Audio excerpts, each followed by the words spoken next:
안녕하십니까. 오늘의 미국 김동찬입니다. 이제 선거철도 다가오고 또 더군다나 올해는 대단히 많은 선거가 있습니다. 연방선거, 주선거, 그 다음에 대통령 선거.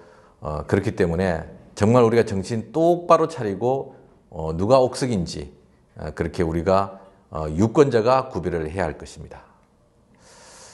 그런 의미에서 2008년 대선을 한번 되돌아봤을 때 그때 대선 시작은 힐러리의 독주였습니다. 2007년도 12월 16일 당시 갤럽 조사에 의하면 힐러리는 전국적으로 45%의 지지로 27% 지지를 받은 당시 오바마 상원 의원보다 무려 18%를 앞서고 있었습니다. 특히 8년 동안 빌 클린턴이 대통령을 하면서 그의 부인으로서 당권을 철저히 장악했기 때문에 전직 대통령, 부통령, 상원, 하원, 주지사, 전국위원회 등 당의 고위 지도자로 구성되어 있는 슈퍼 대의원, 그 당시 796명의 절대적인 지지를 받고 있었습니다. 그야말로 힐러리는 민주당의 절대적 지존이었던 것이죠. 그런데 2008년 1월 3일 백인이 90% 이상인 첫 번째 경선지인 아이오와 코커스에서 흑인 후보인 오바마가 1위를 하고 1월 26일 사우스캐롤라이나 예비선거에서 흑인과 젊은 층의 압도적 지지로 오바마가 또 1위를 하였습니다. 그리고 6월까지 가는 지루한 경선에서 엎치락뒤치락 하였지만 힐러리 지지를 했던 흑인 의원 대표, 당시 민권운동의 영웅이자 흑인 의원으로서 힐러리 지지 대표를 맡았던 존 루이스 의원이 오바마 지지로 돌아서면서 많은 슈퍼 대의원들도 오바마로 돌아서게 되었습니다. 그래서 선거는 예비선거에서 오바마의 승리로 끝이 났습니다.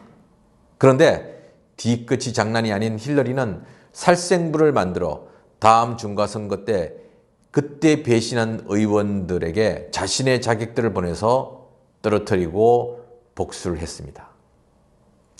아웃사이더 오바마는 바닥을 훑는 풀뿌리 선거운동으로 정치에 무관심한 젊은 층과 유색인종 그리고 소수계들을 공략해서 힐러리가 장악하고 있던 초롱성 민주당을 접수하였고 마침내 대통령 후보가 되었습니다. 결론적으로 말하면 유권자들이 옥석을 구분하였던 것이죠. 당은 사실 민주당, 공화당, 공산당 모두 다 권력을 독점하는 소수가 모든 것을 정권을 휘두르고 있습니다.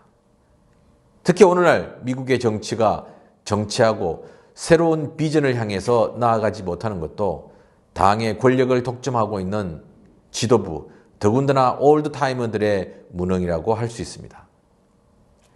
아시아계이자 한인인 앤디 김 연방의원이 뉴저지에서 연방 상원에 도전을 선언했습니다. 그러자 뉴저지의 필 머피 주지사의 부인인 태미 머피가 출마를 선언했습니다. 그런데 바로 출마를 선언하자마자 허드슨 카운티 내 11개 도시의 시장과 9명의 주 의원들 그리고 서밋 카운티의 민주당 위원장이 바로 태미 머피 지지 선언을 했습니다. 특히나 내년도 주지사를 염두에 두고 있는 한인 밀집 지역의 자시 가라이머 연방 하원 의원까지 바로 태미 후보를 지지했습니다. 그때까지 선언만 했지 아무런 활동도 하지 않은 태미 머피를 지지하는 것을 보았을 때 우리가 무슨 생각을 해야 할 것인가요? 2014년까지 공화당 당적을 가지고 있다가 남편이 민주당 주지사에 나가면서 민주당으로 옮겨온 태미 머피는 한 번도 선출직에 나서본 적이 없습니다. 그럼에도 주지사 남편의 권위로 뉴저지주 전체 선출직들이 모여서 하는 시정행사, 2024년 1월 시정행사에 주요 연사로 연설을 했습니다. 그런데 3선의 연방의원이지만 뉴저지 민주당의 아웃사이더인 앤디 김 의원은 그저 한 명의 참석자로 앉아 있었습니다. 하나도 받기 힘든 로즈 장학생, 트루만 장학생에 뽑히는 출중한 실력과 아프가니스탄 주둔 미군 사령관의 전략 참모, 오바마 행정부 백악관 국가안전보장회의에서 각각 이라크 담당 보좌관을 지냈고 공화당 텃밭에서 민주당 연방 하원이 되어 중간 선거에서 민주당이 다수당이 되는데 결정적인 역할을 했던 사람이 바로 앤디 김입니다. 또 남북전쟁 이후 처음으로 민주당 의원으로 재선 3선 성공한 바로 이 지역, 뉴저지 제3지역구에서 3선까지 성공한 의원이 바로 앤디 김 의원이고 민주당의 새 역사를 쓰게 되었던 것이죠. 그리고 3선 이상만이 들어갈 수 있다는 국방위원회에 초선 때 들어갔던 국방전략 최고의 인물이었고 또 당내에서도 인정받는 그런 의원입니다. 반면에 태미 머피는 아무런 경력도 없이 당권을 장악하고 있는 주지사의 부인이라는 이유만으로 뉴저지 민주당 리더십들이 지지하고 있습니다. 그뿐만 아니라 당의 기득권 카르텔 내부에서 반란표를 철저히 억누르기 위해서 곳곳에 이 선출직 출신들에게 압력을 행사하고 있습니다. 뉴저지를 대표하는 최고의 인재를 연방 상원 후보로 내보내야 할 텐데요.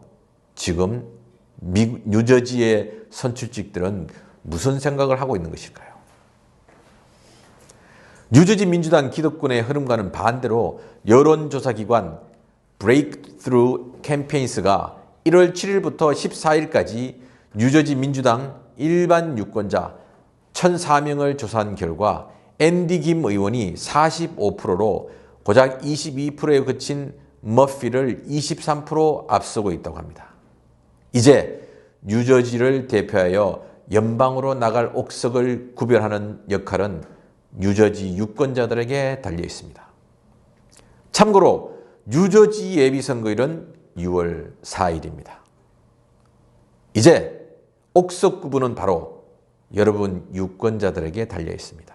과연 누가 뉴저지를 대표해서 가장 똑똑하고 현명하게 가장 열심히 뉴저지의 이익을 대표하고 미국 전체의 비전을 만들고 미국 전체의 정치 흐름을 이끌어갈 수 있을 것인가?